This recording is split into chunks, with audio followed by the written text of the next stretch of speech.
Mafia समानांतर सरकार चला करके अराजकता और गुंडागर्दी का एक और तांडव करते थे। चुनाव नहीं कराया, इन्होंने पुलिस के माध्यम से वोट लूटे हैं।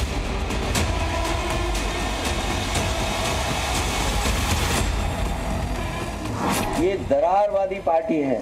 जब अयोध्या के लिए सौभाग्य आया तो इन रामद्रोहियों को तो परेशानी होगी ही होगी।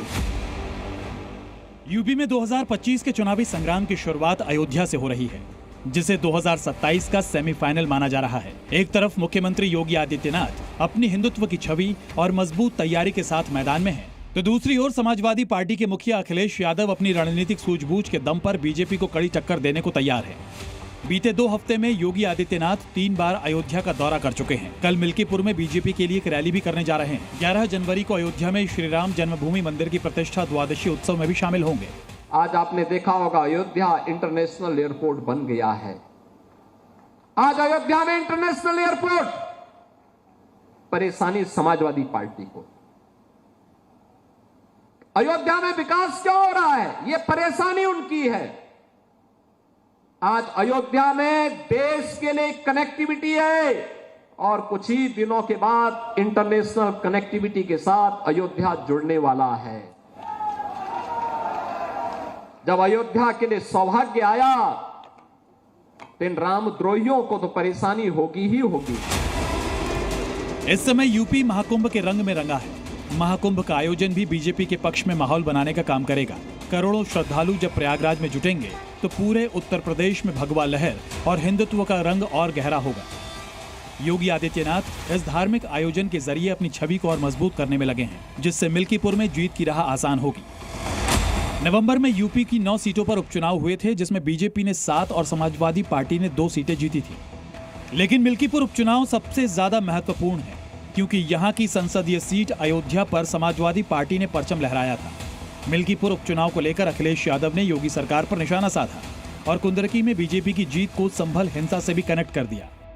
और जो इलेक्शन में लूट हुई थी कुंदरकी में, मीरापुर में, उसको छिपाने के लिए भी संभल जैसी घटना हुई है। जानबूझ कर करके कुंदरकी का जो वोट की लूट हुई, जो पुलिस प्रशासन के माध्यम से वोट पड़वाए गए, जो वीडियो निकले, तस्वीरें आई, उससे आम जनमानस जान गया कि इन्होंने चुनाव नहीं कराया, इन्होंने पुलिस के माध्यम से वोट लूटे हैं। और वही सरकार कह रही है कि अगर कुंदरकी जीत सकते हैं तो मिल्कीपुर क्यों नहीं। मिल्कीपुर का उपचुनाव योगी बनाम ऑल के तौर पर देखा जा रहा है। जहां योगी अकेले अपने दम पर लड़ रहे हैं, तो वहीं विपक्षी दल मिलकर बीजेपी को हराने की कोशिश कर रहे हैं। मिल्कीपुर के लिए योगी आदित्यनाथ ने नए सिरे से जो टीम बनाई है, उसमें मंत्रियों की संख्या डबल कर दी गई है। योगी आदित्यनाथ के साथ कुल 6 मंत्री मिल्कीपुर कैंपेन में जुट गए हैं। नए साल में मुख्यमंत्री योगी आदित्यनाथ ने 4 जनवरी को मिल्कीपुर में उपचुनाव की तैयारियों की समीक्षा भी की थी। कुछ दिनों पहले योगी ने मिल्कीपुर में सौगातों की बारिश की थी। इस दौरान वो अखिलेश पर जमकर बरसे थे।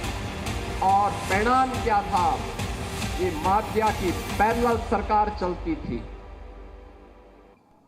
बबुआ अपने घर के बाहर नहीं निकलता था। बबुआ 12 बजे सो के उठता था और प्रदेश की जनता पिसती थी।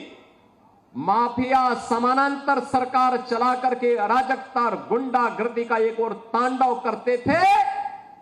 दूसरी तरफ मुस्लिम तुष्टीकरण की हद को पार करते हुए पर्व और त्योहारों में भी इन्होंने किस कदर अराजकता फैलाई थी। बीजेपी की तरह समाजवादी पार्टी के लिए भी मिल्कीपुर सीट जीतना प्रतिष्ठा का मुद्दा है। मिल्कीपुर समाजवादी पार्टी का गढ़ रहा है और अब अयोध्या से अवधेश प्रसाद के लोकसभा पहुंचने के बाद अपना गढ़ बचाना अखिलेश के लिए नई चुनौती बन चुका है। ये भारतीय जनता पार्टी के लोग जो सरकार में बैठे हैं, ये भाईचारा के पक्ष में नहीं है। ये दरारवादी पार्टी है। भारतीय जनता पार्टी दरारवादी पार्टी है, दरारवादी पार्टी। इनके लिए इंसान के जीवन का कोई मोल नहीं है, क्योंकि उसी से वो राजनीति करना चाहते हैं। अखिलेश जानते हैं कि बीजेपी के हिंदुत्व एजेंडे का मुकाबला सीधे तौर पर संभव नहीं है, इसलिए वो स्थानीय मुद्दों को चुनावी चर्चा का सेंटर पॉइंट बनाने की कोशिश कर रहे हैं। तो वहीं राम मंदिर, महाकुंभ और योगी की भगवा छवि बीजेपी के लिए फायदेमंद साबित हो सकती है। मिल्कीपुर का ये उपचुनाव केवल एक सीट का सवाल नहीं, बल्कि ये 2027 विधानसभा चुनाव की दिशा तय करेगा। अब ये देखना अहम होगा कि योगी की भगवा लहर के बीच अखिलेश